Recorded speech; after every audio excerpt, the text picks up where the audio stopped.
Je pense que c'est l'un des tableaux les plus célèbres du monde. Je pense aussi que c'est l'un des tableaux les plus dangereux. Je veux dire par là que grâce à ce tableau, on voit ce qu'il en est d'être au monde, d'être vraiment de manière absolue au monde. Ce qui ne relève absolument pas d'un état naturel, mais d'un état d'acuité. Là, on est en septembre 1889. Van Gogh est à Saint-Rémy-de-Provence. Il est interné et il vient d'avaler des couleurs. Ça fait presque 40 ans que je regarde ce tableau. J'ai l'impression de voir les couleurs qu'il a avalées. J'ai l'impression de voir aussi en acte cette maxime de La Rochefoucauld, le soleil et la mort ne se peuvent regarder en face. Je crois que s'il y a bien quelqu'un qui, au contraire, a fait ce qui est impensable, c'est-à-dire qui a regardé en face le soleil et la mort, c'est bien Van Gogh. Je me dis, dans la petite construction que je me fais depuis que j'ai 15 ans, face à ce tableau, en l'intériorisant, parce que c'est un tableau inoubliable qu'on porte avec soi, je me dis que Van Gogh revient de la mort.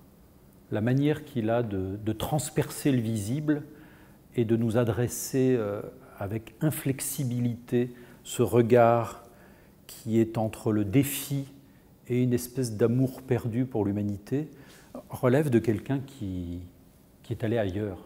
Ce qui frappe, je pense, à peu près tout le monde, c'est la couleur, je dirais, pervenche du tableau, et surtout l'indistinction entre le fond pervenche, les espèces de tourbillons d'arabesque, et puis son vêtement, comme s'il n'y avait plus du tout de différence entre son corps et le monde. Alors les mauvaises langues pourront dire que c'est la signature même de la folie, c'est la définition de la psychose, c'est-à-dire plus de différence entre l'intérieur et l'extérieur. Mais moi je crois au contraire qu'on n'est pas assez fou. Je pense qu'on n'est pas assez fou pour voir Van Gogh, pour l'entendre musicalement, et je pense qu'on n'est tout simplement pas assez fou dans la vie en général pour être au monde. La plupart d'entre nous n'est pas au monde, parce que la plupart d'entre nous n'est pas assez fou. Alors cette folie, qui n'est absolument pas un défaut, c'est ce qu'Artaud, Antonin Artaud, dans les années 40, a vu chez Van Gogh. C'est-à-dire ce qu'il a appelé une translation de foudre, une translation sur le plan foudre. Là, quelque chose s'éclaire et cet autoportrait témoigne de cet éclairement. Van Gogh a éclairé le monde. Il y a ça chez Shakespeare, je crois, ça me vient comme ça, dans Macbeth, éclairer les fous. Eh bien, écoutez, les fous, c'est l'espèce humaine. Peut-être que Van Gogh est le seul à ne pas être fou. Et on voit très bien dans ces chevrons, moi j'adore les arabesques, les chevrons, les sillons. Chez Van Gogh, il y a cette manière, comme ça, touche après touche, au bout du pinceau, de manière très sexuelle au fond, de labourer le monde.